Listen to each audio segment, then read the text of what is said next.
Oxumağa dəyərlə davam edirik. Bizim hər cümə günü görüşümüzə gəlir əziz həmkarımız, dəyərli yazıçımız Mürşid müəllim İsmailzadə.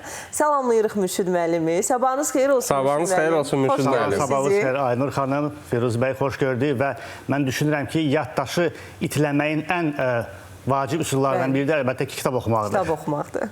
İndi bugün hansı kitabdan danışacağıq? Hansı kitab? Bugün Michael Ondaatje'nin İngilis Pasiyenti əsəri haqqında danışmaq istəyirəm. Bu əsər 1992-ci ildə ilk dəfə nəşr olunub və 1996-cı ildə eyni adlı film çəkilib və bu film böyük, belə deyək, baxış qazanıb və belə deyək, 9 Oscar nominasiyasını qazanan bir filmdir. Yəni, bu özü bir böyük göstəricidir.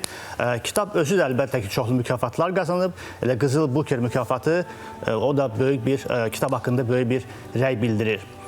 Kitabda hadisələr 2-ci Dünya müharibəsinin sonlarında İtaliyada uçmuş, yaddan çıxmış bir villada gedir və buranın əsas o qəhrəman İngilis pasiyenti dediyimiz şəxs bu təyyarə qəzasında yanmış bir şəxsdir. Əslində, filmlə kitab arasında müəyyən fərqlər var. Mən çalışacağım oxşar cəhətlərini deyim.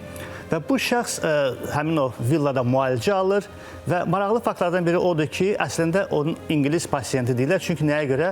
Yanğından sonra onun bədənin bütün hissəsi demək olar ki, yanıb və o yaddaşını itirib. Bayaq dediyimiz problem, yaddaşını itirib və kim olduğunu bilmir.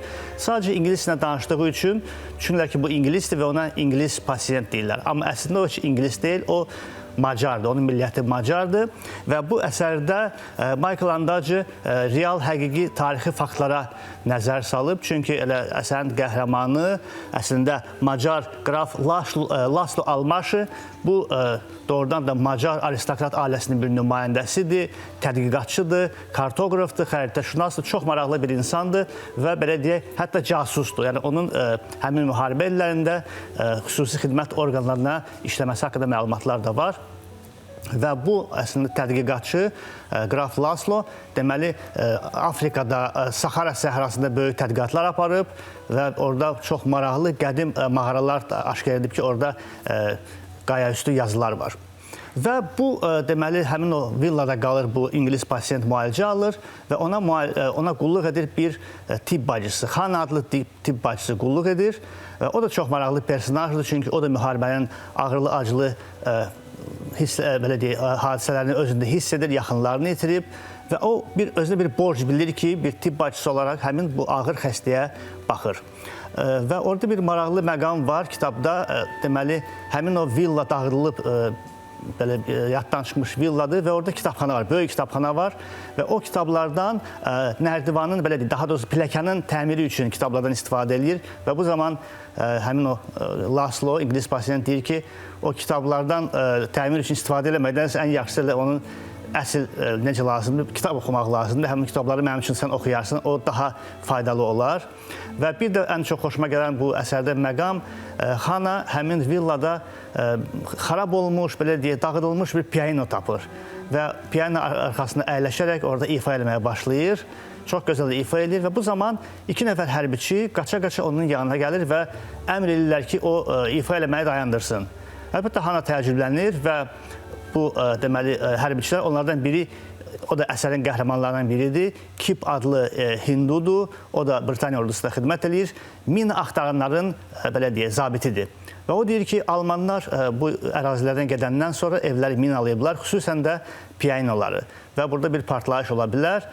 Xana zarafat eləmək istəyir ki, əgər mən Baxın, Alman bəstəkarı Baxın musiqisini ifa eləsəm, görəsən, yəqin ki, heç bir partlayış olmaz. Amma bu zarafatı, incə zarafatı, bu, belə deyək, hərbiçilər başa düşmürlər. Amma doğrudan da axtarış aparanda belə aydın olur ki, həmin o piyanonun arxasında, deməli, mina aşkar olunur, gizlədilir.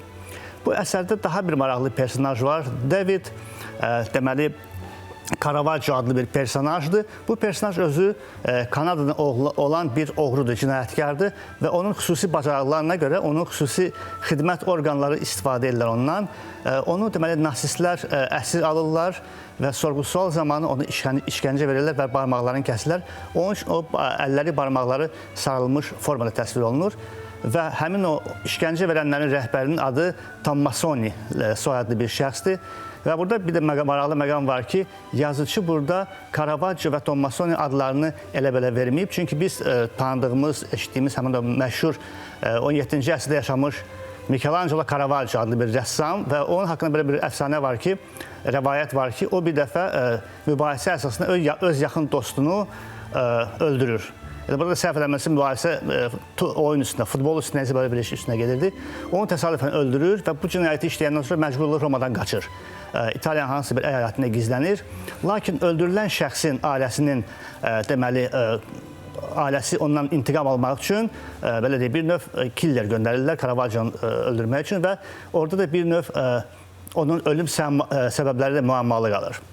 Ümumiyyətlə, bu filmdə və ən maraqlı məqam odur ki, həmin ailənin adı Tommasoni idi. Yəni, burada yazıcı Caravaggio və Tommasoni adlarını elə-belə verməyib.